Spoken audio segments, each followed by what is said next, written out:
everyone, welcome to the fourth edition of Edge Talks, and I'm your host Praveen Khanta. EdTech is all the rage these days. Some have called COVID-19 school closure and learning at home as EdTech's Sputnik movement. Others have derided the digital divide in access to learning. Amidst all this, we sometimes miss a nuance, I think. Given the bewildering array of products and learning solutions, it is extremely difficult to find what actually is working in the EdTech market. If you are a parent or a teacher, you would have definitely struggled with identifying the right solution for the children. A friend of mine once compared it to actually having your child take a medicine without knowing whether it would work or what actually are its even ingredients. Today, to talk about this information asymmetry in EdTech market and what can you do to solve that, I have two excellent guests with me. Sahana Murthy is a professor in Education Technology Interdisciplinary Program at IIT Bombay. Her research interest is in technology-enhanced learning and user technology in teacher professional development. Currently, she is the principal investigator and leading the EdTech Tulna project, which we'll talk about in some detail later at IIT Bombay. The second guest we have today, my colleague Gauri. Gauri leads CSF's education technology work. Prior to joining CSF, Gauri was part of early leadership team at National Skill Development Corporation in the NSCC, and before that at the strategic consulting firm BXCG, Boston Consulting Group. Welcome, Professor Sahana and Gauri. It's a pleasure to have you both.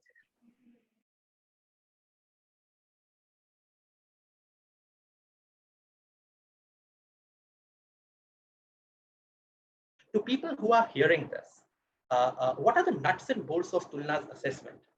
Like in a layman's words, what does a good EdTech product look like from a bad EdTech product? What are the metrics on which we would evaluate that? And what does Tulna basically constitute of, and what do you look at in a product?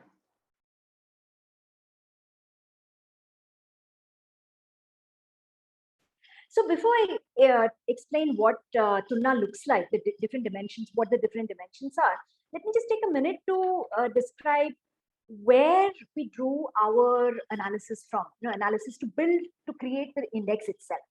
So we looked into research literature in terms of the theories of learning, the theories, the principles of good design of EdTech products, theories in terms of UI, UX, learning experience design, as well as empirical studies. So there's a lot of research in a variety of fields: educational technology, human-computer interaction, learning sciences, and of course, the more fundamental, the psychology disciplines and all, which have given us a lot of research studies, both empirical and theoretical, on what good quality looks like. In addition, we also surveyed national policies like NCF 2005 and the more recent NEP 2020, and studied the recommendations. So one of the recommendations that comes out of these policies is that learning has to be, the way we define learning, the way we define quality of learning has to be very specific for the grade range, the age level of the learner, and of course the different use cases and subject. So all of these have been taken into consideration to build the Tulna index itself. Right now, schools are reopening in India, thankfully. But I think everyone has understood the power of hybrid learning, that learning is not something that should be restricted only to schools. It is something that can continue at home. In this kind of a hybrid future for learning going ahead, how can Tulna enable improved outcomes for students? Gauri, what do you think about Tulna and its continued role and relevance in this hybrid future? I would completely agree that blended learning models may be the future of school education in India. And we expect that EdTech solutions will integrate into and supplement traditional classroom teaching and learning, and also bridge the gap between home and schools by engaging learning agents more meaningfully, right? We have this whole army of parents engaged in their children's learning who had never been engaged before, right? And we cannot let that momentum die. In this scenario, I think EdTech will have an undeniably mainstream presence in education and will continue to play a key role even in the long term. So it becomes clear that the need for Tulna and the quality-led approach will become paramount, especially as new cases for EdTech will emerge in the blended classroom. right? So Tulna will allow us to, or allow users to think of the different end goals in the use of EdTech integrated with the classroom program and choose the best solutions that are suited for purpose instead of just shooting in the dark.